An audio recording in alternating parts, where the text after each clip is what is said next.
1. 인구조사. 이스라엘의 인구를 조사해라. 20세가 넘어 싸울 수 있는 이들은 가나안 땅을 정복할 군사이니 한 사람도 빠짐없이 세어라. 제1차 인구조사. 이스라엘 백성들의 인구를 조사하라. 1장 1절에서 3절.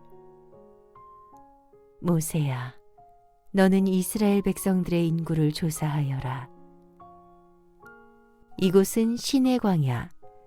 눈에 보이는 것이라고는 메마른 땅과 바위가 어울려 끝없이 펼쳐져 있는 황량한 뿐이다.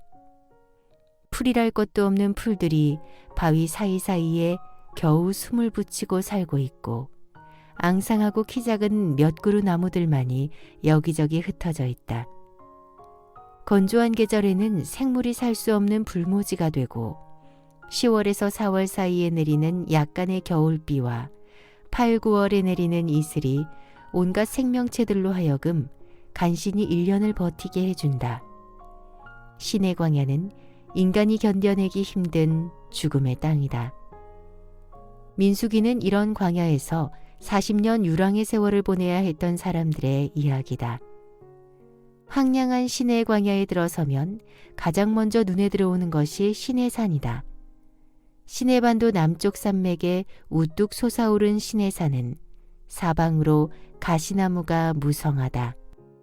야곱이 가족을 모두 데리고 가나안 땅을 떠나 이집트로 이주하여 고센 땅에 정착한 지 430년째 되던 해, 이집트 땅에서 200만 명 이상의 큰 민족으로 번성한 야곱의 자손들, 곧 이스라엘 백성들은 그해 정월 15일에 마침내 모세의 인솔하에 이집트의 오랜 종살이에서 벗어나 영광스런 출애굽의 날을 맞이하였다. 이어 이스라엘 백성들은 만 2달 만에 시내산에 이르렀고, 활활 타오르는 불과 빽빽한 구름으로 뒤덮인 시내산 정상에 강림하신 하나님과 더불어 시내산 언약을 맺었다. 시내산 언약의 핵심은 이러하다. 1. 먼저 이스라엘 측의 맹세다. 오직 여호와만을 유일한 하나님으로 삼아 여호와만을 전적으로 섬기고 그 말씀에 전적으로 순종하겠습니다. 2. 다음으로 이스라엘 백성들의 충성스런 맹세에 대한 하나님의 응답이다. 이스라엘이 그렇게 하면 나는 그들을 내 백성으로 삼아 항상 보호하고 지켜주며 복된 길로 인도해 주겠노라. 하나님은 시내산 언약을 맺으면서 이스라엘 백성들이 다른 세상의 모든 이방 백성들과 구별되어 하나님의 백성답게 살아갈 수 있도록 그들에게 십계명을 비롯한 여러 율례와 각종 법도와 다양한 규례를 주셨다. 그리고 그들이 거룩하신 하나님을 올바로 섬길 수 있도록 성막을 건립하게 하셨다. 그 내용이 출애굽기다.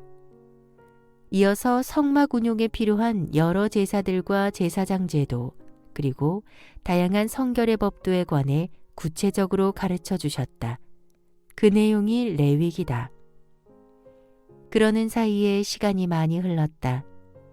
이스라엘 백성들이 시내산에 도착하여 산 아래의 광활한 시내 광야에 천막을 치고 거대한 진영을 이룬 채 장소에 이동 없이 그대로 계속 머문 지 언 10개월 하고도 보름이 훌쩍 지나갔다. 출애굽을 결행한 날로부터는 1년 15일이 경과했다. 그리하여 때는 이스라엘 백성들이 이집트에서 나온 지 제2년째 되던 해의 둘째 달 초하루, 이스라엘 백성들이 시내산을 떠나가기 20일 전이었다. 유대 종교력 2월은 오늘날의 태양력으로는 4월 중순부터 5월 중순쯤에 해당된다. 모세야, 네 주님, 제가 여기에 있습니다. 말씀하소서. 이스라엘 진영 한가운데에 자리 잡은 성막에서 하나님이 모세를 부르셨다. 모세가 하나님의 부르심에 응하여 성막으로 나아가자 하나님이 모세에게 말씀하신다. 모세야, 시내산을 떠나기 전에 해야 할 중요한 일이 남아있다. 어떤 일인지요?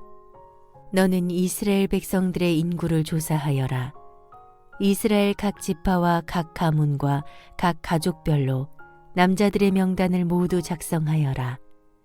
남자들의 명단을 작성하되 20세 이상 되는 남자들을 대상으로 군대에 복무할 수 있는 자들을 조사하여라. 네, 주님. 잘 알겠습니다. 너는 즉시 인구조사를 실시하되 대제사장 아론과 함께 이 일을 주관토록 하여라. 하나님은 왜 이스라엘 백성들의 인구를 조사하라고 하셨을까? 이유는 분명하다. 이제 이스라엘은 더 이상 이집트 땅에서 종살이하던 노예 백성이 아니었다. 하나님께로부터 율법을 부여받은 어엿한 신정국가로서 가나안 땅을 정복하기 위해 당당하게 행군해 나아가는 하나님의 거룩한 군대였다.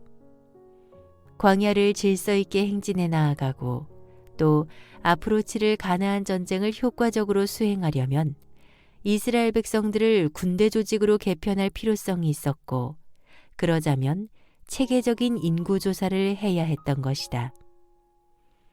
인구조사의 대상은 20세 이상의 남자들이었다. 그 까닭은 이번에 실시하는 인구조사는 무엇보다 전쟁 때에 싸움에 나갈 군사들을 징집하기 위한 목적으로 행해지기 때문이다. 20세 이상의 남자들은 성년으로서 육체적으로 강건할 뿐만 아니라 정신적으로도 맡은 임무를 수행할 정도로 성숙한 나이였기에 조사 대상이 된 것이다. 이처럼 성경에서 사람들의 수요를 계수할 때는 대부분 성인 남자들의 수요만 세웠다. 이것은 여성들과 아이들의 존재를 무시했기 때문이 아니다. 생계를 위해 들판에 나가 사냥을 해야 했고, 또 전쟁이 나면 군인이 되어 싸움에 임해야 했던 고대 사회에서는 그런 일을 감당할 수 있는 성년의 남자들만 계수하는 것이 관례였기 때문이다. 그래서 고대 이스라엘 사회에서 실시했던 모든 인구조사는 사실상 여성들과 아이들을 포함한 가정의 수요를 나타내는 것으로 간주되었다.